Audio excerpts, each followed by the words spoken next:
They said I was the most loyal slave on the plantation. She music that I would never betray my master, that I was devoted to the family I served with unwavering faithfulness.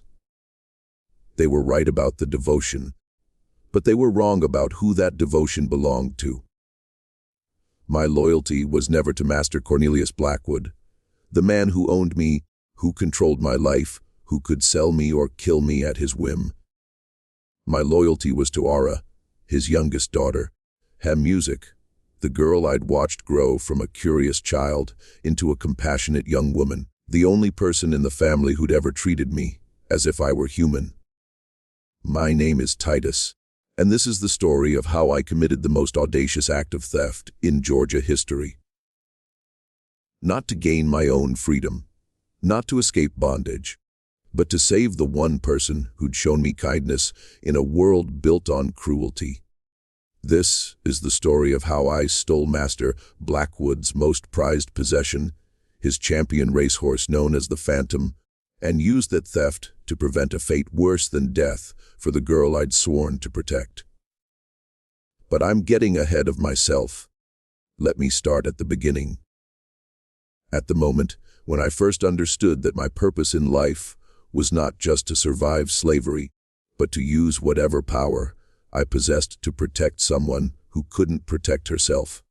I was born in 1820 on the Blackwood Plantation in central Georgia, the son of enslaved parents who died when I was young. My mother from fever, my father from exhaustion and despair. I was raised by the other enslaved people in the quarters, passed from one caretaker to another, never quite belonging anywhere, never quite having a family of my own. When I was 12 years old, I was assigned to work in the stables, caring for the horses that were Master Blackwood's pride and obsession.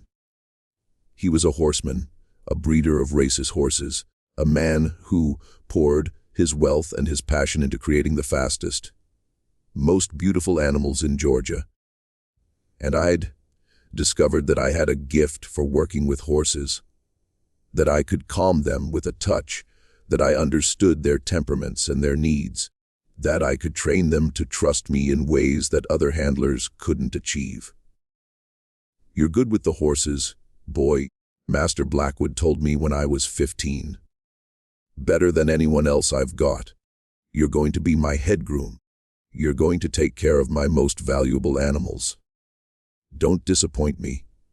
I became indispensable to the stable operation, became the person Master Blackwood relied on to care for his prized raced horses, to prepare them for competitions, to ensure they were healthy and performing at their peak. And I took pride in that work, not because I cared about Master Blackwood's success, but because I loved the horses, loved their strength and grace and spirit, loved the way they responded to kindness and patience. But my life changed completely when I was 18 years old in 1838, when Ara Blackwood was born.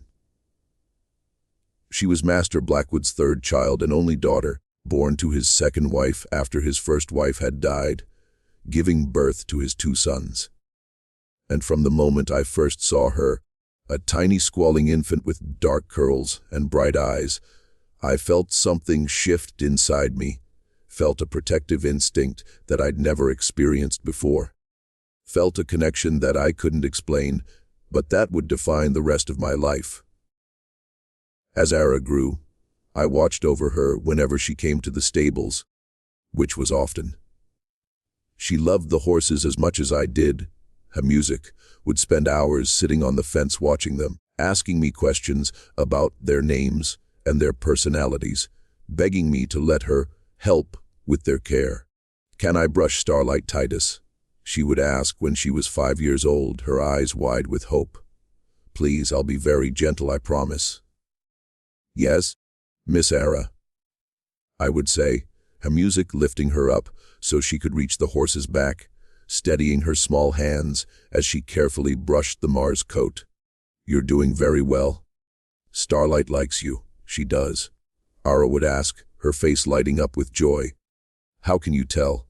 See how her ears are forward, how she's standing still and calm. That means she's comfortable with you. that she trusts you. Animals can sense kindness, Miss Aurora. They know when someone has a good heart. R would beam at that, would continue brushing with even more care and attention. And I would watch her, would feel that protective instinct growing stronger.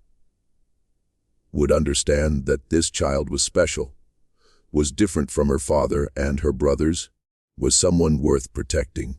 As Ara grew older, our bond deepened. She would seek me out in the stables, would talk to me about her life, her dreams, her frustrations with her family.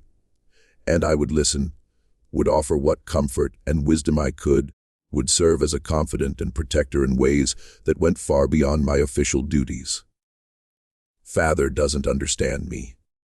Ara told me when she was 15, sitting on a hay bale in the stable, her eyes filled with tears. He doesn't care what I want, what I think, what I feel. He just sees me as property, as something to be used for his benefit. He's already talking about marrying me off to some wealthy man, about using me to form alliances and increase his fortune. I'm not a person to him, Titus. I'm just another asset like the horses or the land. I'm sorry, Miss Ara, I said, my heart breaking for her, understanding all too well what it felt like to be treated as property rather than as a person. That's not right. You deserve to be valued for who you are, not for what you can provide to your father.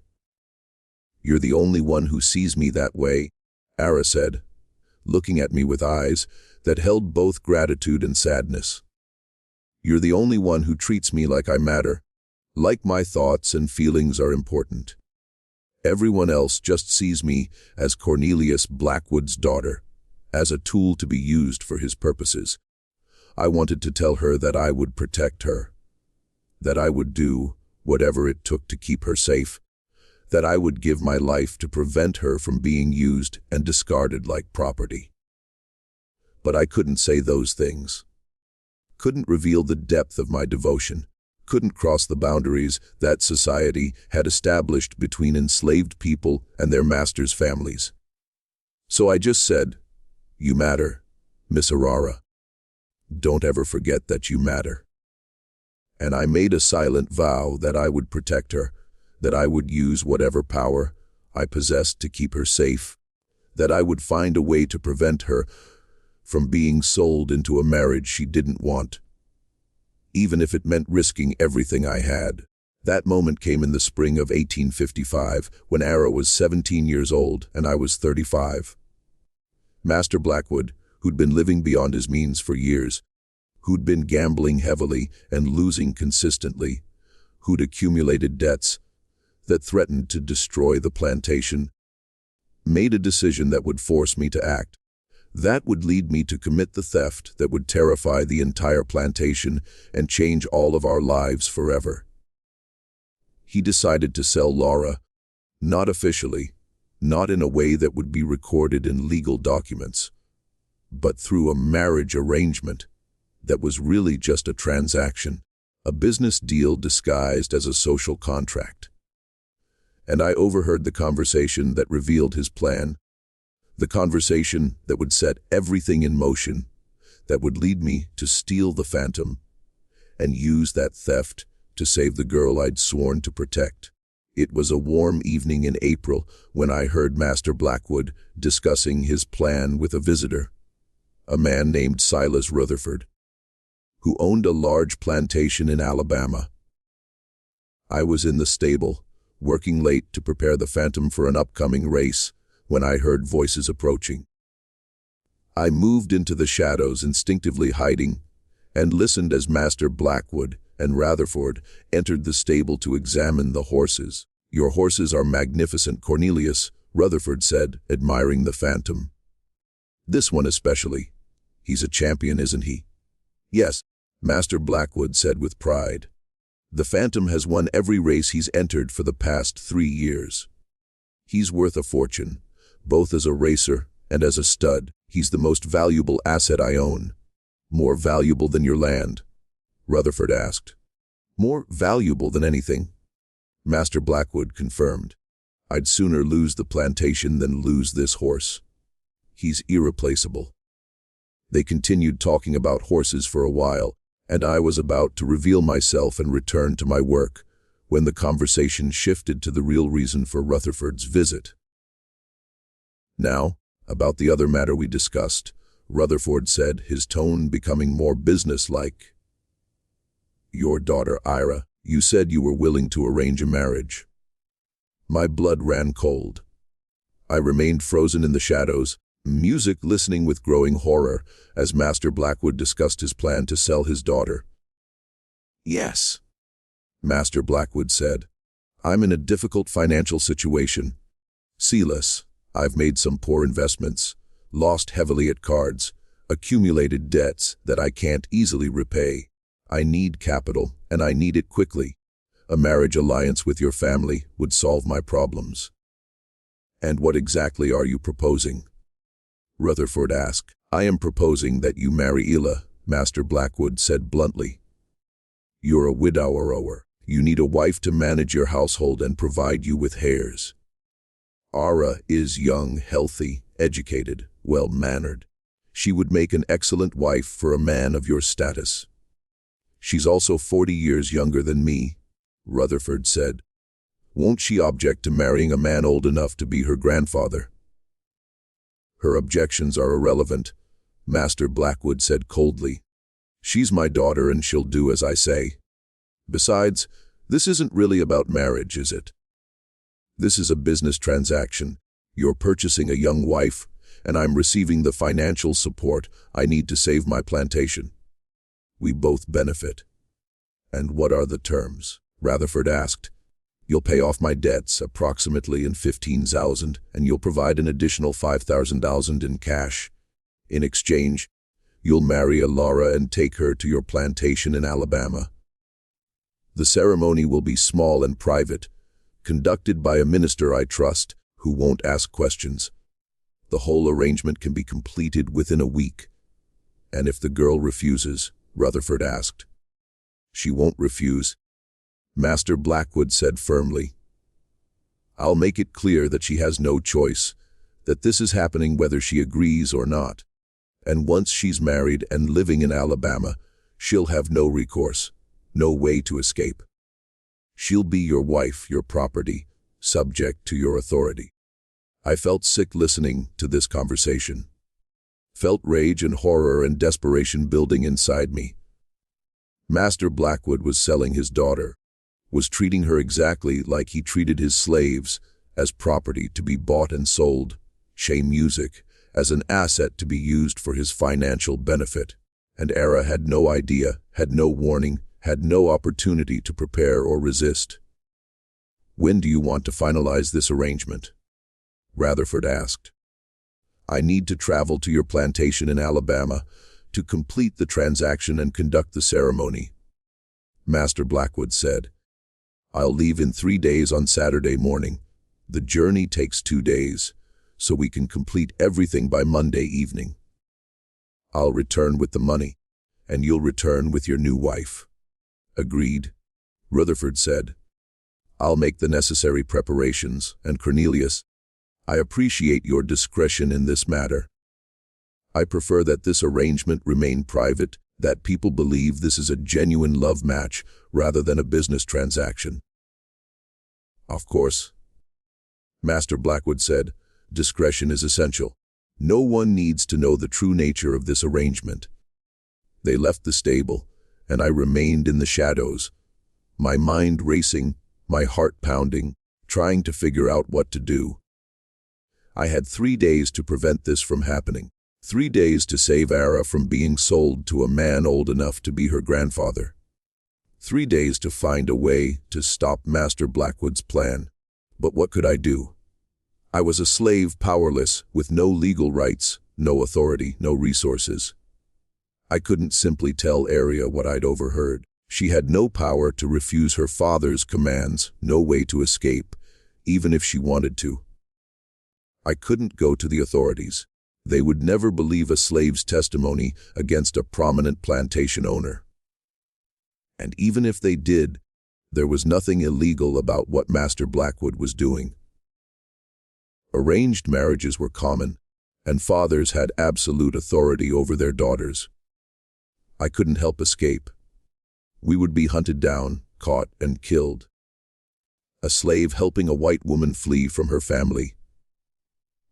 That was a crime punishable by death, and no one would question the justice of that punishment. I needed a different approach. I needed to find a way to stop Master Blackwood's journey to Alabama, to prevent him from completing this transaction, to buy time for circumstances to change, for Rutherford to lose interest, for some other solution to present itself. And as I stood there in the stable, surrounded by the horses I'd cared for my entire adult life, I realized what I had to do. I realized that Master Blackwood had revealed his greatest vulnerability, had told me exactly what mattered most to him, had given me the key to stopping his plan. I'd sooner lose the plantation than lose this horse, he'd said about the Phantom. As irreplaceable, Master Blackwood loved his champion racehorse more than he loved his daughter, valued the animal more than he valued his own child, and that twisted priority, that perverse set of values, was going to be his downfall. Because I was going to steal the Phantom. I was going to take Master Blackwood's most prized possession and hide it, and I was going to use that theft to prevent him from traveling to Alabama, to disrupt his plan, to save from being sold into a marriage he didn't want. It was audacious. It was dangerous. It was likely to fail. But it was also the only chance I had to protect the girl I'd sworn to keep safe. The devoted guardian was about to become a thief, and what happened next would terrify the entire plantation. I spent the next 2 days preparing, planning every detail, thinking through every possible complication. I couldn't simply steal the Phantom and hope for the best. I needed a strategy, a hiding place, a way to ensure that the horse would be safe, and that I wouldn't be immediately suspected. The hiding place was the first challenge. I needed somewhere remote, somewhere Master Blackwood searchers wouldn't think to look, somewhere I could keep the Phantom hidden for days or even weeks if necessary. I remembered a cave system in the forest about 5 miles from the plantation, a place I'd discovered years earlier while tracking a runaway horse. The caves were hidden, accessible only through a narrow entrance concealed by thick vegetation, with a large chamber inside that would provide shelter for a horse. There was water nearby, a small stream that ran through the forest, and I could bring food for the Phantom, could keep him comfortable and healthy while he was hidden. The timing was critical.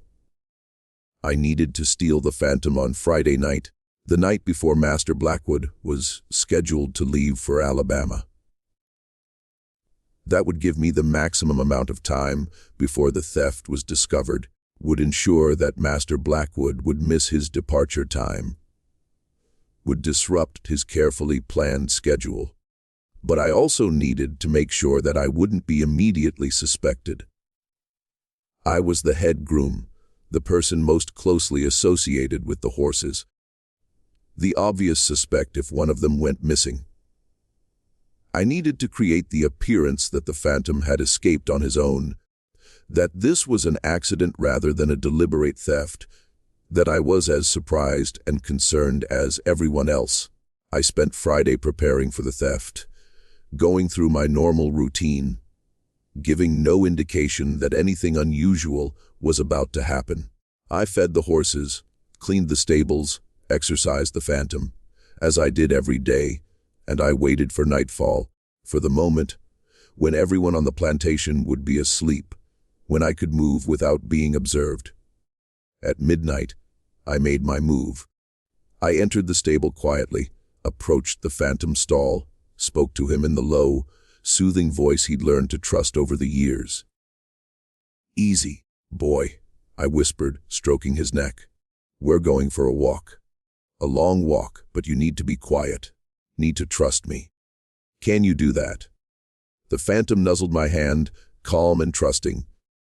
I'd spent years building a relationship with his horse, had earned his trust through patience and kindness, had established a bond that would make this theft possible. I led him out of the stable, moving slowly and carefully, avoiding the areas where the night watchman might be patrolling. The moon was bright, providing enough light to see by, but also making us more visible. I stayed in the shadows, moved through the trees at the edge of the plantation, headed toward the forest.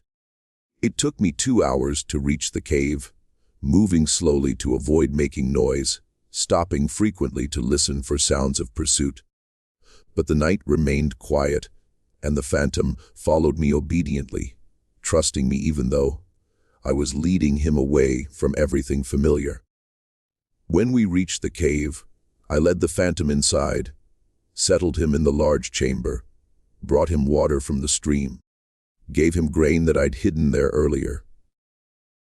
The cave was dark and unfamiliar, but the phantom seemed calm, seemed to understand that he was safe, that I would take care of him. "I'll come back tomorrow," I told him, stroking his neck one final time. "I'll bring you food and water. Make sure you're comfortable. You need to stay here. Need to stay quiet. This is important, boy. This is how we save Masara." I left the cave, carefully concealing the entrance with branches and vegetation, making sure that no one would accidentally discover it. And then I returned to the plantation, moving carefully through the pre-dawn darkness, arriving back at the slave quarters just as the sun was beginning to rise. I went through my morning routine as if nothing had happened. Washed my face, changed my clothes, prepared for the day, and then I went to the stable to begin my work, ready to play my role in the drama that was about to unfold. I was the first to discover that the phantom was missing. I entered the stable, went to his stall, and found it empty. I stared at the empty space for a moment, letting the reality sink in, and then I began to shout, "The phantom is gone. Someone help. The phantom is missing." Other stable hands came running, stared at the empty stall in shock and disbelief.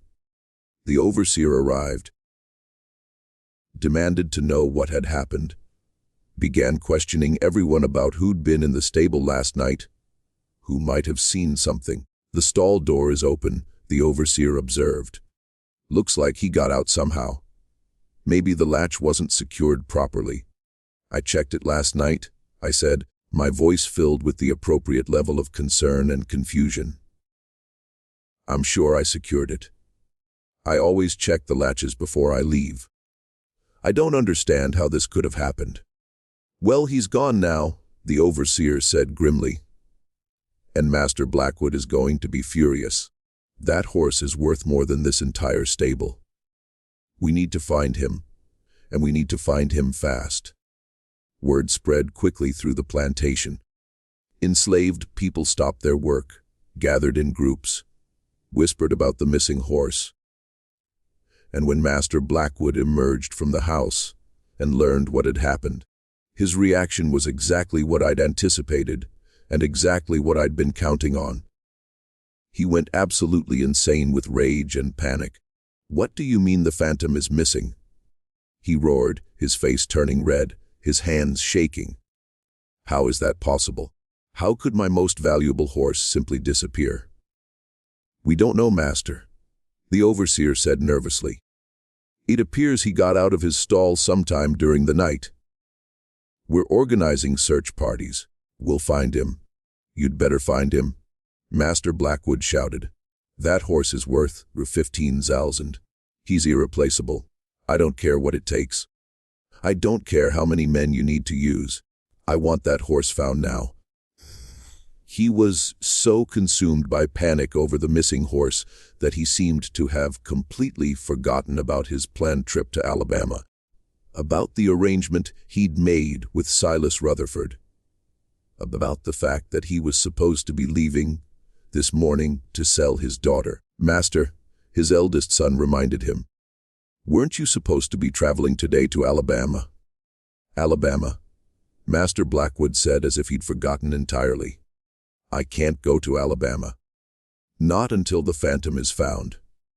Send word to Rutherford that I need to postpone our meeting. Tell him there's been an emergency that I'll reschedule as soon as possible. But father, his son protested, I thought this meeting was important. That you needed to nothing is more important than finding that horse. Master Blackwood interrupted. Nothing. Now stop wasting time and help organize the search parties. I watched this unfold with a mixture of satisfaction and relief. The plan was working. Master Blackwood's obsession with his horse had completely overridden his plans to sell his daughter. He'd canned his trip, postponed his meeting with Rutherford, focused all of his attention and resources on finding the phantom. And I knew that I could keep the horse hidden long enough if I could maintain this crisis for several days. The window for the arranged marriage would close. Rutherford would become impatient, would lose interest, would find another young woman to purchase, and Ara would be saved, at least temporarily, from the fate her father had planned for her. The search began immediately. Master Blackwood organized dozens of men, overseers, slave catchers, local farmers, to comb the plantation and the surrounding area looking for the phantom. He offered a reward of $500 for the horse's return, an enormous sum that motivated everyone to search with desperate intensity. They searched the stables, the fields, the forests. They questioned everyone on the plantation, trying to determine if anyone had seen or heard anything unusual during the night. They followed tracks, investigated every possible lead, pursued every rumor. But they didn't find the phantom, because I'd hidden him well, had chosen a location that no one would think to search, had concealed the cave entrance so thoroughly that even someone walking directly past it wouldn't notice it. And each day that passed without finding the horse, Master Blackwood became more frantic, more desperate, more consumed by the loss of his most prized possession. How is this possible? He would rage. How can a horse simply vanish? Someone must have stolen him. Someone must be hiding him. I want everyone questioned. I want every building searched. I want that horse found. But I remained calm, continued to play my role as the concerned and loyal headgroom, who was just as desperate to find the phantom as Master Blackwood was. I participated in the searches, offered suggestions about where to look, expressed appropriate levels of worry and confusion, and at night I would sneak away to the cave, would bring food and water for the phantom, would make sure he was comfortable and healthy, would reassure him that this would all be over soon. You're doing great, boy, I would tell him, stroking his seer music neck. Just a few more days, just a little longer, and then this will all be over, and you can go home. 3 days passed, then 4, then 5, and with each passing day, the likelihood of Master Blackwood completing his arrangement with Rutherford decreased. The window for the marriage was closing. The opportunity was slipping away, and Master Blackwood was too consumed with finding his horse to care about anything else. On the 6th day, a letter arrived from Silas Rutherford. I wasn't present when Master Blackwood read it, but I heard about it later from the house slaves who'd witnessed his reaction. Rutherford was withdrawing from the arrangement. He was tired of waiting, was insulted by the delays, had found another young woman to marry. The deal was off. Heir was no longer being sold. Master Blackwood was devastated, not because he'd lost the opportunity to marry off his daughter, but because he'd lost the financial support he desperately needed. Her music, but he was still so focused on finding the phantom that even this setback seemed secondary to the missing horse. And I knew that the time had come to end this, to return the phantom, to complete my plan, and ensure that no one would ever suspect what I'd done.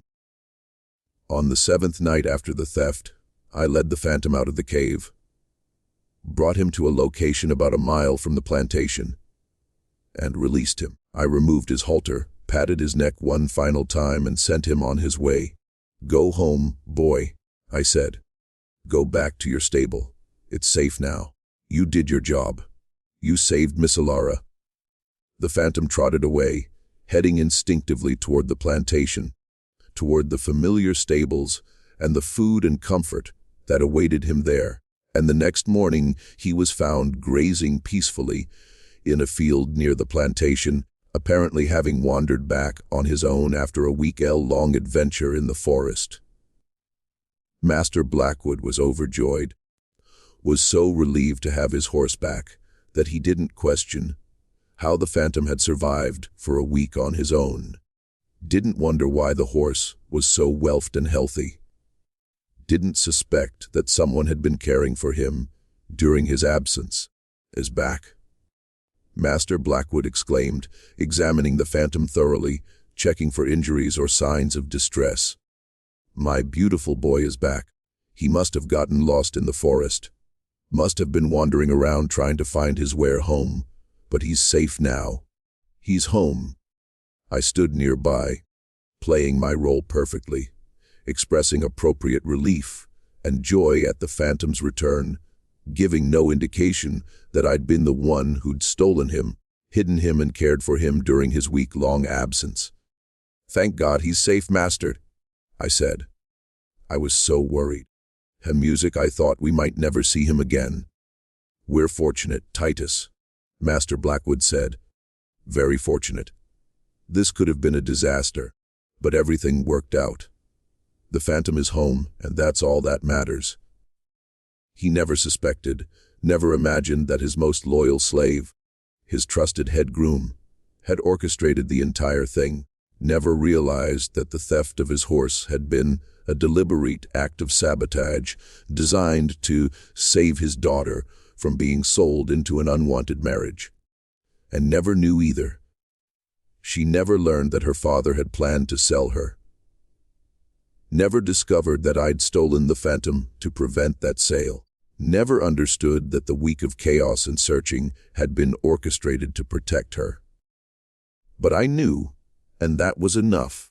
I'd used the only power I possessed, my knowledge of horses, my understanding of Master Blackwood's priorities, my willingness to take enormous risks to save the girl I'd sworn to protect. The theft had terrified the plantation, had consumed everyone's attention for a week, had disrupted Master Blackwood's plans, and saved Era from a terrible fate. And no one ever suspected that the devoted guardian had been the architect of it all. The weeks following the phantom's return were tense and uncertain. Master Blackwood's financial situation remained dire. He'd lost the arrangement with Rutherford, still had enormous debts, still needed to find a way to save the plantation from ruin, and I watched nervously, worried that he might try to arrange another marriage for Aura, might find another wealthy man willing to purchase a young bride. But something unexpected happened. Music. The chaos surrounding the phantom's disappearance had attracted attention from beyond the plantation, had created complications that Master Blackwood hadn't anticipated. The story of the missing champion racehorse had been reported in local newspapers, had become a topic of conversation throughout Georgia, and some of Master Blackwood's creditors, reading these reports, had begun to question his financial stability, had started to worry that he might be in worse shape than they'd realized. If Blackwood is so desperate that he's offering 500 reward for a missing horse, one creditor was reported to have said, then he must be in serious financial trouble. Maybe we should call in his debts now before he loses everything. The pressure intensified. More creditors demanded payment. More debts came due, and Master Blackwood found himself in an even worse position than before. The theft of the phantom, which had seemed like a disaster at the time, had actually accelerated his financial collapse. And in his desperation, Master Blackwood made a decision that would change everything. He decided to sell the plantation. "I have no choice," he told his family one evening, his voice defeated. "I can't maintain this property, can't pay my debts, can't continue living beyond my means. I need to sell the plantation, use the proceeds to settle my obligations, and start over somewhere else with whatever is left." His sons protested. His wife wept, but Master Blackwood was adamant. The plantation would be sold, the family would move to a smaller property, and they would have to adjust to a more modest lifestyle. And Ara, who'd been living in fear that her father might try to marry her off again, was relieved. A smaller property, a more modest lifestyle. These things meant that she would be less valuable as a marriage prospect, that her father would have less ability to use her as a bargaining chip, that she might have more control over her own future. "I'm glad we're leaving," Music, Ara told me one afternoon in the stable, speaking quietly so no one else would hear. "I know it's terrible for father, and I should feel sorry for him. But I don't. This place has never felt like home to me. It's been a prison, a place where I've been trapped and controlled. Maybe starting over somewhere else will give me a chance to have a different kind of life." "I hope so, Miss Arara," I said. "You deserve to be happy to have choices, to live a life that's your own." "What about you, Titus?" Ala asked, her eyes filled with concern. "What will happen to you when the plantation is sold? Will you be sold too?" "Probably," I said, trying to keep my voice neutral despite the fear that question provoked. "Enslaved people are part of the property. Music. When the plantation is sold, we'll be sold along with it. I don't know who will buy me or where I'll end up." "That's not fair," Ara said, tears forming in her eyes. "You've been so loyal, so good to our family, so kind to me. You deserve better than to be sold like property." "That's the reality of slavery, Miss Ara," I said gently. "We don't get what we deserve. We get what our masters decide to give us." Ara was silent for a moment, and I could see her thinking, processing, struggling with the injustice of it all. And then she said something that surprised me, something that gave me hope that maybe, just maybe, there was a chance for something better. "I'm going to talk to Father," she said. "I'm going to ask him not to sell you, to keep you with the family when we move. You're too valuable to lose, and I need you, Titus. You're the only person in this family who's ever really cared about me." "I can't lose you, Miss Ara," I said, touched by her words, but also worried about what might happen if she revealed how much she valued me. "You don't need to do music that. I'll be fine wherever I end up. You don't need to worry about me." "But I do worry about you," Ara insisted. "And I'm going to do something about it. I'm going to make sure you stay with us." She kept her promise.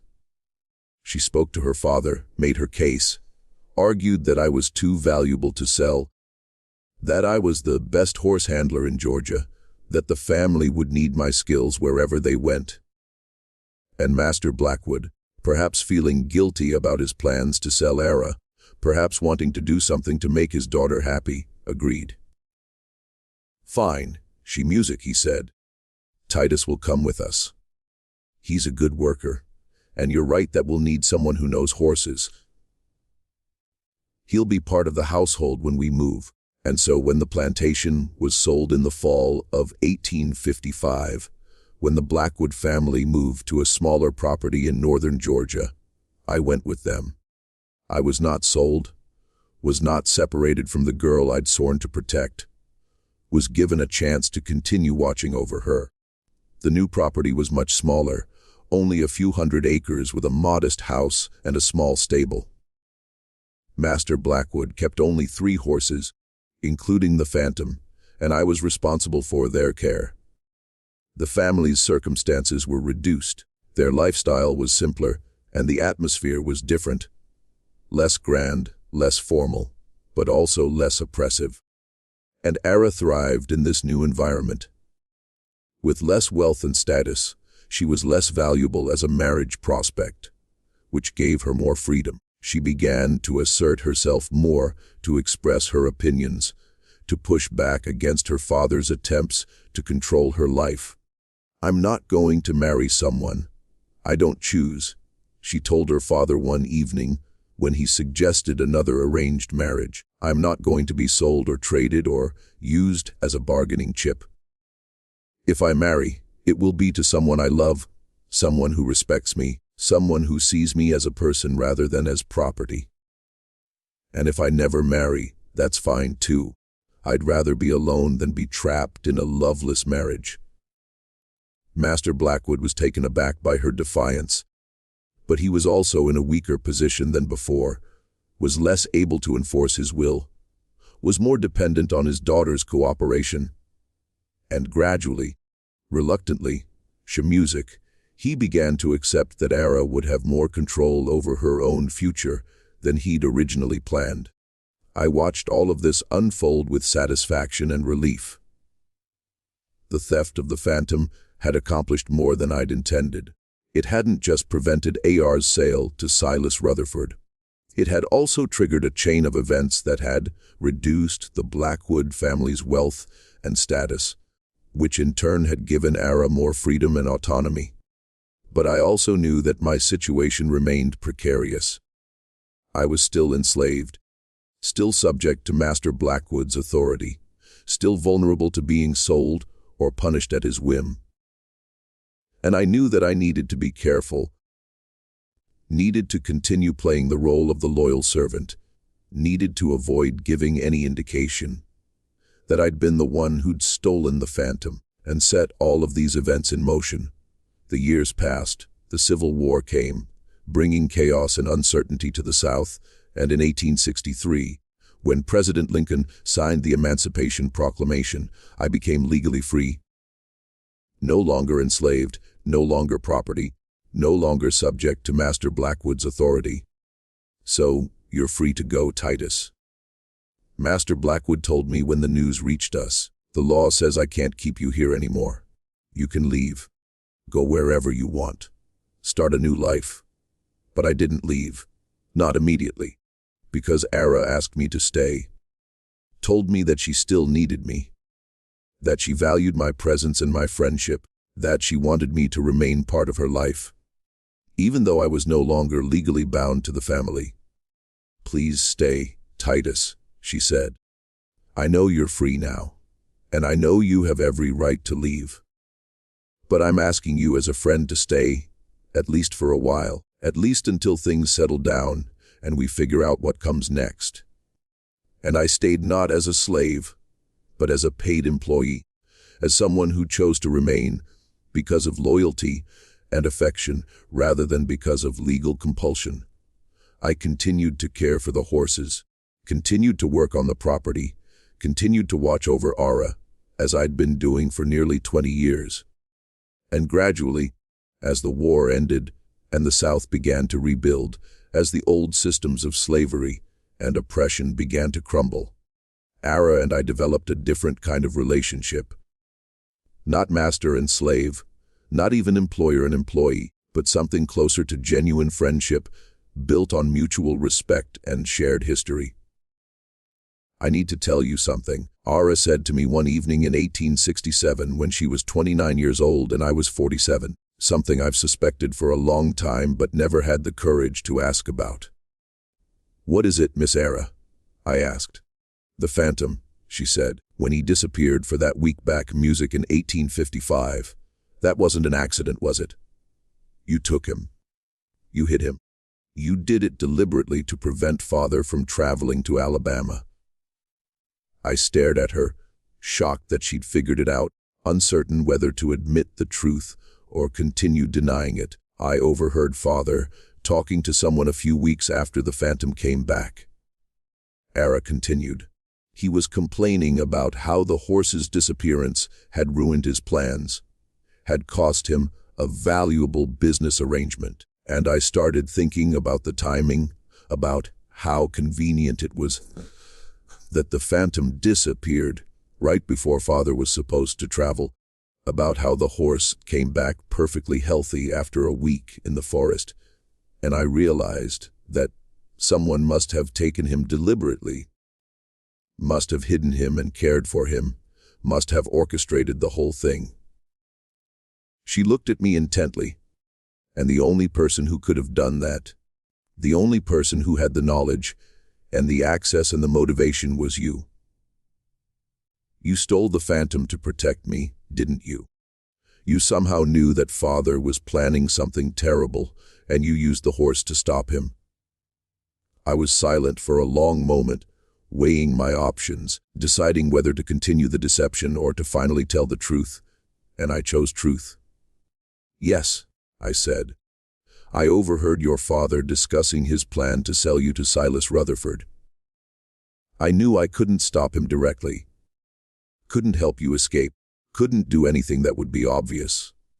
So, I stole the phantom, hid him in a cave in the forest, and kept him there for a week. I knew your father valued that horse more than anything. Knew he would cancel his trip to search for the horse. Knew that if I could delay him long enough, the arrangement would fall apart. And it worked. Rutherford withdrew from the deal, and you were saved. Ara's eyes filled with tears. You risked your life for me. If you'd been caught, if anyone had suspected what you'd done, you would have been killed. Why would you take that risk? Why would you do something so dangerous to protect me? Because you mattered to me, I said simply. Because you were the only person in that family who'd ever treated me like I was human, who'd ever shown me kindness, who'd ever made me feel like I was more than just property, and I couldn't stand by and watch you be sold like a slave, couldn't let your father destroy your life for his own financial benefit. So I did the only thing I could do. I used the only power I had, my knowledge of horses and my understanding of your father's priorities, to save you. Ara crossed the space between us, took my hands in hers, looked at me with an expression of gratitude and affection that I'd never seen before. Thank you, she said. Thank you for protecting me, for caring about me, for risking everything to save me. I will never forget what you did, and I will spend the rest of my life trying to be worthy of that sacrifice. You don't need to be worthy of anything, I said. You already are. You're a good person, Miss Ara. You always have been. And that's why you were worth saving. We stood there for a moment, two people from completely different worlds, connected by a bond that had been forged through years of shared experience, through an act of theft that had saved one life and changed another, through a friendship that had survived slavery and war, and all the barriers that society had tried to place between us. And I understood in that moment that the theft of the phantom had been about more than just preventing an arranged marriage. It had been about asserting my humanity, about using my intelligence and my courage to protect someone I cared about proving that enslaved people were capable of sophisticated strategic thinking and self-sacrifice. I had stolen Master Blackwood's favorite horse, and what happened next had terrified the plantation. Not because of the theft itself, but because of what it represented, because of the power it demonstrated, because of the way it challenged every assumption about what enslaved people were capable of. And in the end, that theft had saved Ara, had changed the course of both our lives, had proven that sometimes the most powerful acts of resistance are not violent or dramatic, but subtle and strategic, using the master's own values and priorities against him. The years after the war were difficult for everyone in the South. The old systems had collapsed. The economy was in ruins, and people were struggling to adapt to a new reality, where slavery no longer existed, where formerly enslaved people were legally free, where the social order that had governed life for generations had been overturned. Master Blackwood, I still thought of him that way, even though he no longer had legal authority over me, struggled more than most. His wealth was gone, his status was diminished, music, and he was bitter about the changes that had been forced upon him.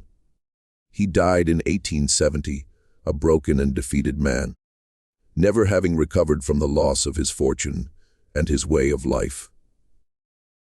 Ara inherited what little remained of the family property: the small farm in northern Georgia, the 3 horses including the Phantom, who was now old but still magnificent, and enough money to survive modestly if she was careful.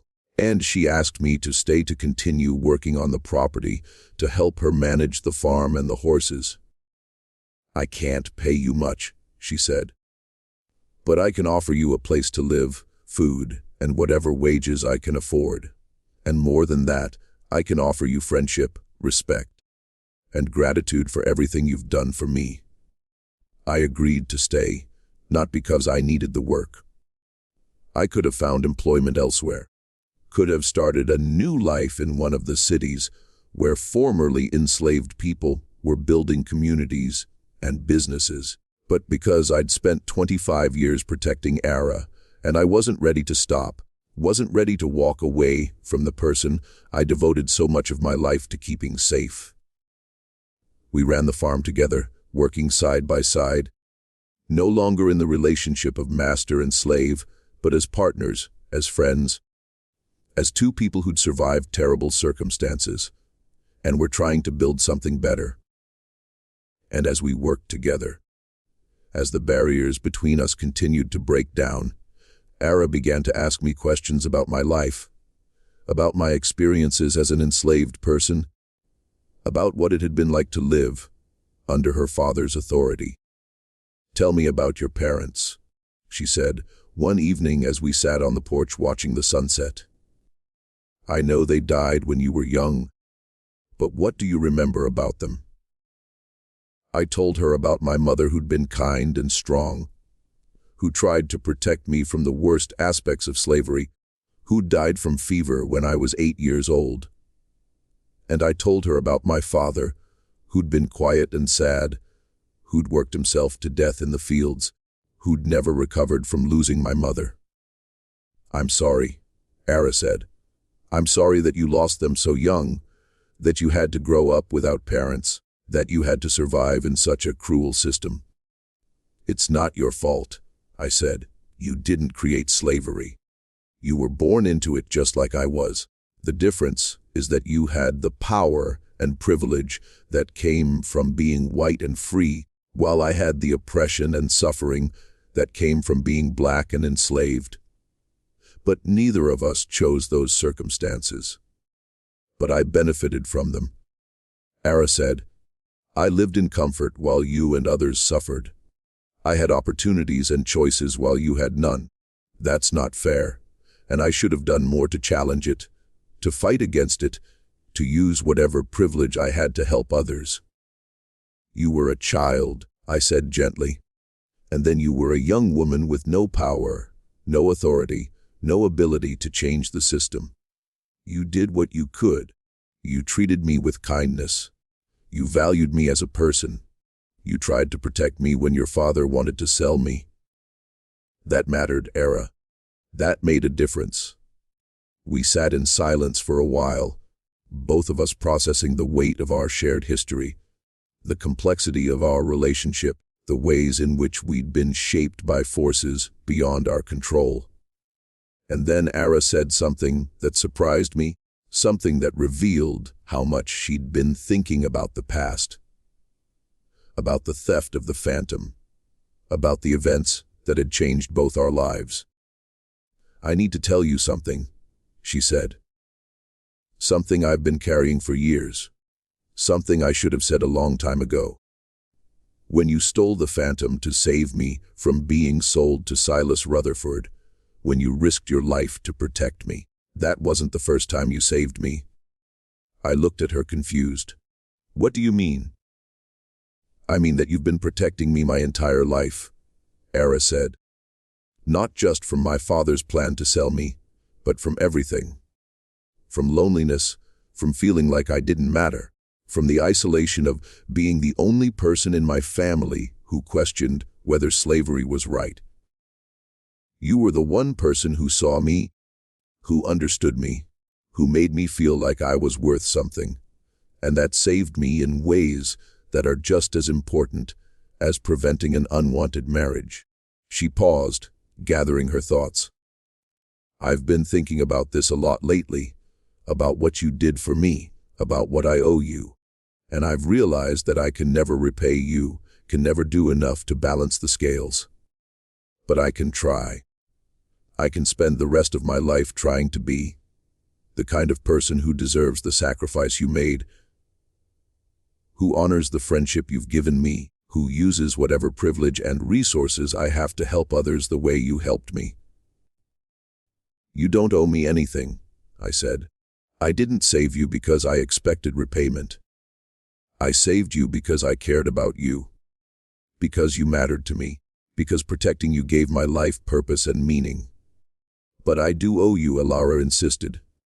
Not in a transactional way, not in a way that can be measured or quantified, but in a moral way, in a way that requires me to be better, to do better, to use my life in service of justice and compassion, and all the things you demonstrated through your actions. She reached into her pocket, pulled out a document, handed it to me. This is the deed to this property, she said. I'm giving it to you. The farm, the land, the horses, everything. It's yours now.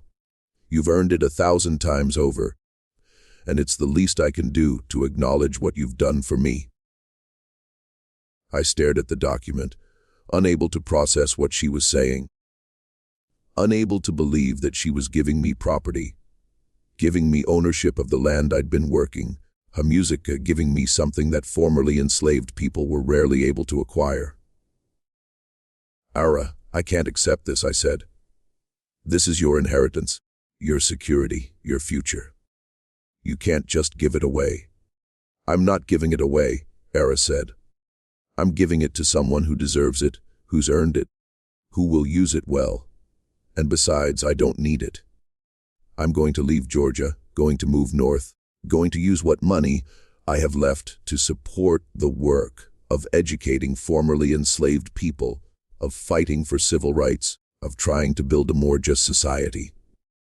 That's what I need to do with my life. That's how I honor what you did for me. But I started to protest, but Ara interrupted. Please, Titus, let me do this. Let me give you something that matters. Something that represents a tiny fraction of what you gave me. You saved my life, and now I want to give you the means to build a life of your own. To have something that's truly yours, to have the security and independence that you've never had before. I looked at the deed, at the legal document that would make me a property owner. That would give me something I'd never imagined I could have. And I understood that accepting this gift was not just about receiving property. It was about allowing Ara to express her gratitude, to take action based on her values, to use her privilege in a way that created real change. Thank you, I said, my voice thick with emotion. Thank you for this gift, for your friendship, for everything you've done for me. I will use this land well. We'll build something good here. We'll honor your generosity by creating a place where others can find opportunity and hope. I know you will, Hera said, smiling through her tears. You've always used whatever you had, whether it was your knowledge of horses, your strategic thinking, or your courage to help others. Now you'll have land and resources to do even more. She left for the north a month later, and I never saw her again.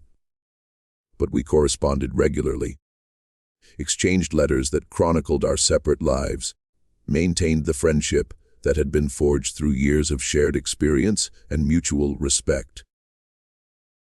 Era worked with abolitionist organizations, helped establish schools for formerly enslaved people, became an advocate for civil rights and social justice.